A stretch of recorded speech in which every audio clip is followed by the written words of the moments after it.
जय हिंद प्यारे साथियों, साक्षी रोजगार 2.0 यूट्यूब चैनल में आपका स्वागत है, अभिनंदन है। मैं आपका होस्ट और दोस्त सीएल सर। आज अपन एक लेटेस्ट भर्ती के साथ आए हुए हैं। लेटेस्ट भर्ती की विज्ञप्ति जारी हो चुकी है। कौन सी भर्ती है? राजस्थान के अंतर्गत आई हुई है।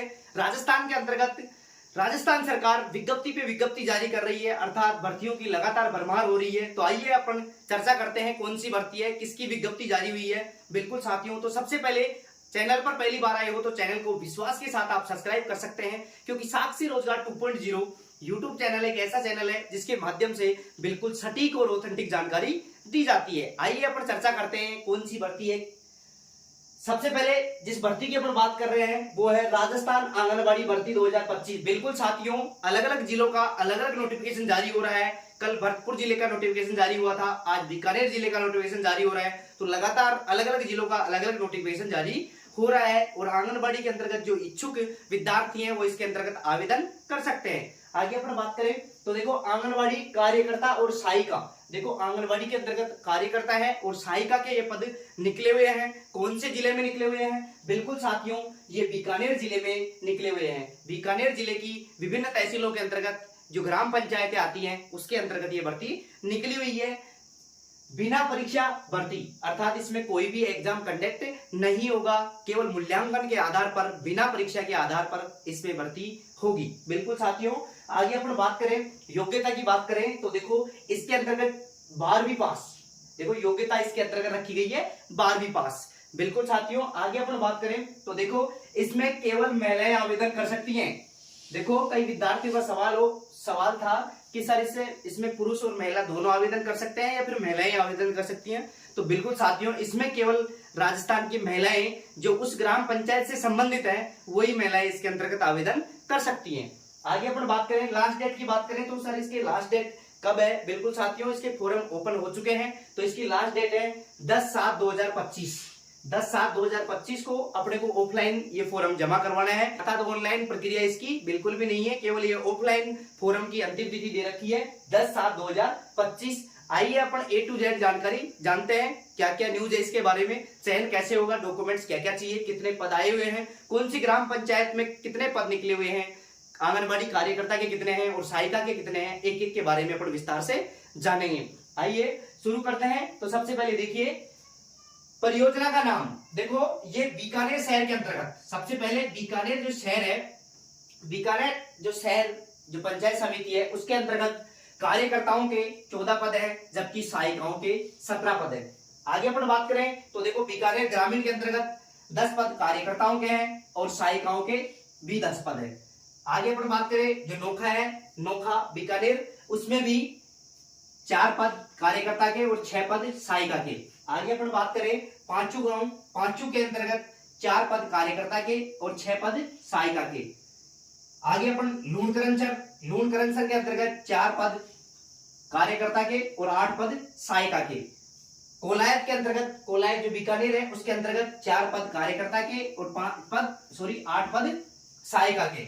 आगे अपन बात करें तो देखो खजुवाला, खजुवाला में 2 वैकेंसी तो किसकी है? कार्यकर्ताओं की, जबकि 5 वैकेंसी किसकी है? सहायिकाओं की। आगे अपन बात करें पुंगल, पुंगल के अंतर्गत 6 वैकेंसी है कार्यकर्ताओं की, जबकि 10 वैकेंसी है सहायिकाओं की। आगे अपन बात करें तो देखो सिडूरगढ़, सिडूरगढ़ के अंतर्गत 6 पद तो हैं कार्यकर्ताओं के और 18 पद है सहायिकाओं के, जबकि बज्जू खालसा के अंतर्गत 3 पद है कार्यकर्ताओं के, 12 पद है सहायिकाओं के। इस प्रकार टोटल जो कार्यकर्ताओं के पद है 57, जबकि सहायिकाओं के पद है 100। तो इस प्रकार ये टोटल वैकेंसी है 157। कितनी है? 157, जिसमें कार्यकर्ताओं के पद है 57, जबकि सहायिकाओं के पद है 100। और इसकी भर्ती प्रक्रिया शुरू हो चुकी है और लास्ट डेट भी इसके अंतर्गत दे दी गई है। आगे अपन बात करें तो देखो, कई विद्यार्थियों का सवाल था कि सर इसमें ऑनलाइन प्रक्रिया नहीं है तो फिर क्या है? तो बिल्कुल साथियों, ये ऑनलाइन प्रक्रिया नहीं है, इसमें ऑफलाइन अपने को आवेदन लेना है, ऑफलाइन ही आवेदन पत्र प्राप्त करना है और उसको भरकर वहीं पे जमा करवाना है। तो कई विद्यार्थियों का सवाल था कि सर ये फॉर्म कहाँ मिलेगा? तो बिल्कुल साथियों, जो सीडीपीओ कार्यालय है, सीडीपीओ कार्यालय के अंतर्गत ये फॉर्म अपने को उपलब्ध होगा, वहीं से ये फॉर्म लेना है, वहीं पे भरना है कंप्लीट। तो अपने को सभी डॉक्यूमेंट्सों की 2-2 फोटोकॉपी तैयार करनी है और उस फॉर्म के साथ संलग्न करनी है, 4-4 फोटो लेनी है और वो भी डॉक्यूमेंट्सों के साथ संलग्न करनी है और वहीं पे सीडीपीओ कार्यालय में ही अंतिम तिथि से पहले जमा करवाना है।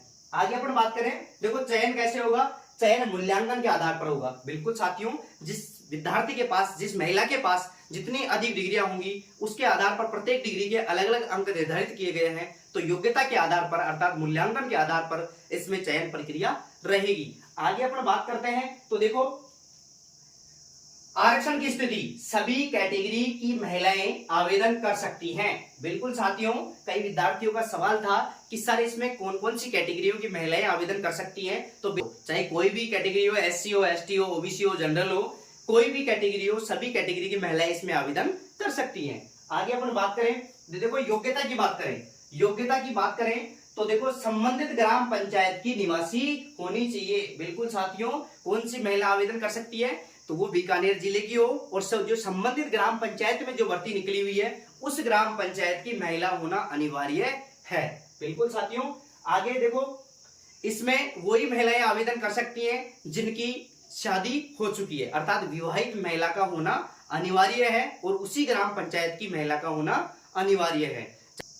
तो देखो उसी ग्राम पंचायत की महिला का होना अनिवार्य है। आगे अपन बात करें तो देखो घर में शौचालय होना चाहिए। घर में क्या होना चाहिए, घर में शौचालय होना चाहिए, ये भी इसकी योग्यताओं के अंतर्गत शामिल किया गया है। आगे अपन बात करें, कई विद्यार्थियों का सवाल था कि सर इसमें आयु क्या रहेगी, तो 18 से 35 वर्ष, 18 से 35 वर्ष इसके अंतर्गत आयु रखी गई है। और जो रिजर्व कैटेगरी है एससी एसटी, उनको 5 साल की छूट दी गई है, अर्थात वो 40 साल तक भी इसमें आवेदन कर सकते हैं। बिल्कुल साथियों, आगे अपन बात करें तो देखो दस्तावेज, कौन कौन से दस्तावेज चाहिए, है ना। देखो फॉर्म की अपन ने बात कर ली, फॉर्म अपने को सीडीपीओ कार्यालय में मिलेगा, जो वहीं से लेना है और वहीं पे भरना है। लेकिन डॉक्यूमेंट्स क्या क्या लगेंगे उसमें, जो अनिवार्य डॉक्यूमेंट्स है वो मैं बता देता हूं एक बार। वैसे सभी डॉक्यूमेंट्स अपने पास जो भी डिग्रियां हैं A to Z, क्योंकि सभी के अंक मिलेंगे अपने को और मूल्यांकन के आधार पर अपना चयन होगा, तो अपने को सभी का जो सभी डॉक्यूमेंट्स हैं उनकी फोटोकॉपी तैयार करनी है और सभी की फोटोकॉपी इसमें संलग्न करनी है, ताकि अपने को अधिक से अधिक अंक प्राप्त हो मूल्यांकन में और मूल्यांकन में अपना प्रथम चयन हो। आगे अपन बात करें तो देखो दस्तावेज, जो मुख्य दस्तावेज है वो कौन कौन से हैं। देखो सबसे पहले मूल फॉर्म, सबसे पहले तो फॉर्म चाहिए जो अपने को सीडीपीओ कार्यालय में मिलेगा, तो वो भरना है। सबसे पहले तो मूल फॉर्म है, उसके साथ में मूल निवास है, उसके साथ में जाति प्रमाण पत्र, विवाह पंजीयन। देखो जो शादीशुदा महिलाएं इसमें आवेदन कर रही है तो सीधी सी बात है उनका विवाह पंजीयन भी होना अनिवार्य है। आगे अपन बात करें आधार कार्ड, विधवा प्रमाण पत्र। बिल्कुल साथियों, जो महिलाएं विधवा है तो उनको विधवा प्रमाण पत्र भी पेश करना होगा।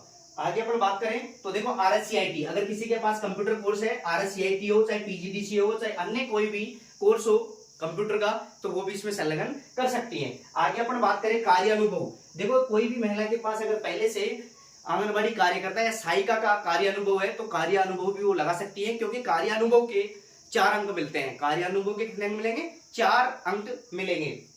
आगे अपन बात करें, अगर कोई महिला बीपीएल कार्ड से संबंधित है, अगर बीपीएल परिवार से आती है तो उसमें बीपीएल कार्ड भी लगा सकती है, क्योंकि बीपीएल कार्ड के भी 2 अंक मिलते हैं। अलग अलग डिग्रियों के अलग अलग अंक मिलेंगे। आगे अपने पास देखो अगर बीएड है, बीएसटीसी है, जीएनएम है, एएनएम है या फिर पीजी कर रखा है अर्थात पोस्ट ग्रेजुएट है, तो वो सभी डिग्रियां अपने पास, कहने का मतलब ऑल डिग्रियां जो अपने पास उपलब्ध है वो सभी संलग्न करनी है, क्योंकि सभी के अलग अलग अंक काउंट होंगे और लास्ट में उनका मूल्यांकन किया जाएगा। जिस भी महिला के ज्यादा अंक मिलेंगे, जिस भी महिला को ज्यादा अंक प्राप्त होंगे मूल्यांकन के आधार पर, उसी का उसके अंतर्गत चयन होगा। तो काफी बड़ी ये बम्पर भर्ती थी और लगातार राजस्थान सरकार जिले वाइज प्रत्येक जिले में ये नोटिफिकेशन जारी कर रही है। प्रत्येक जिले में आंगनबाड़ी कार्यकर्ता सहायिका के पद लगातार निकलते जा रहे हैं। तो आप विश्वास के साथ साक्षी रोजगार 2.0 यूट्यूब चैनल को सब्सक्राइब कर सकते हैं, क्योंकि अलग अलग जिलों का अलग अलग तारीख को नोटिफिकेशन आ रहा है। जैसे ही कोई नोटिफिकेशन किसी अन्य जिले का आता है, देखो कल भरतपुर का आया था, आज फिर बीकानेर का आ गया, जैसे ही नेक्स्ट कोई किसी भी जिले का नोटिफिकेशन आता है तो सबसे पहले और ऑथेंटिक जानकारी आपको साक्षी रोजगार 2.0 यूट्यूब चैनल पर मिलेगी। अब कई विद्यार्थियों का सवाल था कि सर जो ये नोटिफिकेशन आया है हमें कहां से प्राप्त होगा, तो बिल्कुल साथियों इस नोटिफिकेशन की बात करें तो देखो ये अपने को प्राप्त होगा साक्षी रोजगार टेलीग्राम चैनल है। क्या, कौन सा टेलीग्राम चैनल, साक्षी रोजगार टेलीग्राम चैनल है, उस पर ये संपूर्ण विज्ञप्ति आपको प्राप्त होगी। तो आप YouTube के साथ साथ साक्षी रोजगार टेलीग्राम चैनल को भी ज्वाइन कर सकते हैं, ताकि इंडिया के अंतर्गत कोई भी भर्ती आए, किसी भी भर्ती का शॉर्ट नोटिस जारी हो, विस्तृत विज्ञप्ति जारी हो, या फिर कोई भी सूचना आती है A to Z इंडिया में किसी भी भर्ती से संबंधित, तो सबसे पहले और ऑथेंटिक जानकारी आपको साक्षी रोजगार टेलीग्राम चैनल और साक्षी रोजगार 2.0 यूट्यूब चैनल पर अपलोड की जाती है। तो बिल्कुल साथियों, आप विश्वास के साथ सब्सक्राइब कर सकते हैं, बेल आइकन ऑन कर सकते हैं। आज के लिए इतना ही काफी। थैंक यू दोस्तों, थैंक यू। जय हिंद, जय भारत।